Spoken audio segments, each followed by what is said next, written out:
Hello, my name is David, and this is the Numismatic Minute. On our second episode of Foreign Friday, we are going to be looking at the 2 Reichsmark. This particular coin is 62.5% silver, is 25 millimeters in diameter, and its actual silver weight is 0.1608 troy ounces. On the obverse is an eagle above a swastika holding a wreath, and we'll get a close-up at that real quick.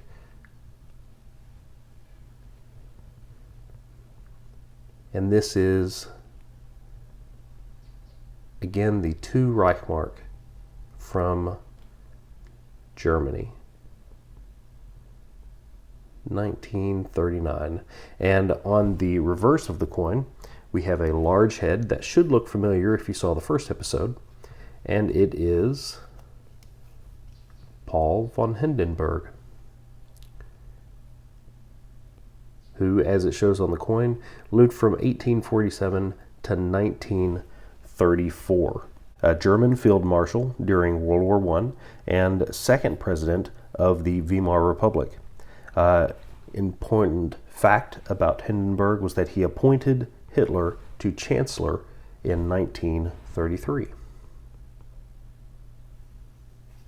So what was going on in 1939? That was the year that it was minted. What was happening at that point? Well, that is the year that Germany attacked Poland on September 1st. This is the beginning of World War II. Also, in the United States, that happens to be the year that we begin the Manhattan Project. Both of those events happened in 1939, that being how World War II ended. It is interesting that that project began in the exact same year. So like the last coin, we're also going to look at purchasing power. What could the 2 Reichsmark buy in 1939? And like last time, had a little bit of difficulty finding out what the cost of living was in Germany and getting an exchange rate for the 2 Reichsmark coin. So we wound up reverting back to our math from the first episode, the 5 Reichsmark, where we determined that that was roughly 54 cents. So with this being a 2 Reichsmark, if we take 40% of 54 cents, we get roughly 22 cents. We'll round up from the 21.6 cents that we got. And if it's 22 cents, this is roughly what you could have bought in 1939 if all things are equal. And we look at what you could have bought based on the cost of living in the US at that time. A gallon of gas in 1939 was 10 cents. So you'd have been able to buy about 2 gallons of gas. A loaf of bread was 8 cents. So you could have got a few loaves of bread. Hamburger meat was 14 cents a pound. And a sharp Wisconsin cheese, 23 cents per pound. So you almost could have gotten an entire pound if you were really into sharp Wisconsin cheese. So the last thing, what if you're watching, you may be interested in, what is the value of the 2 Reichsmark from 1939? Well, if we look at MS-60 examples, then this particular coin is going to be worth roughly $19 if it were in MS-60. And it is not. It's not in mint state. It has been circulated, so it's going to be worth a bit less than that.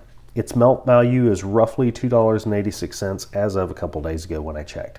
Haven't checked today, but silver spot has not changed too much right now. I think we're still around the 1750, 1760 mark per troy ounce.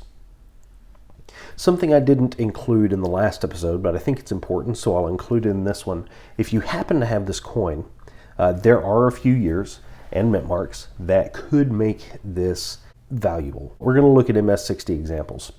So the important mint marks and years to note is the 1936D.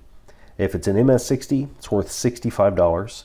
1936E in MS-60 is $115, and these are US, of course. 1936G is $85. The 1936J in MS-60, $400, and 1939E worth $100 in MS-60. Now, this is a 1939F. I mentioned D, E, G, J, and E, but we haven't looked at where to find it. It's the exact same as it was on the 5 Reichsmark coin. If we look on the reverse, right behind the bust of Paul Hindenburg, you see a little F right underneath 1847. That's going to be the location of the mint mark. So if you happen to have a 1936J in no less than MS60, you've got a $400 coin. Something to be excited about if you happen to find this in change, especially. This is not one of the coins that I found in just random circulation, but definitely a cool coin nonetheless. So if you're out at your local coin shop and you're looking at some old Reichsmarks and you happen to find that 1936J, definitely go pick it up. It may not be marked at the value that it really is.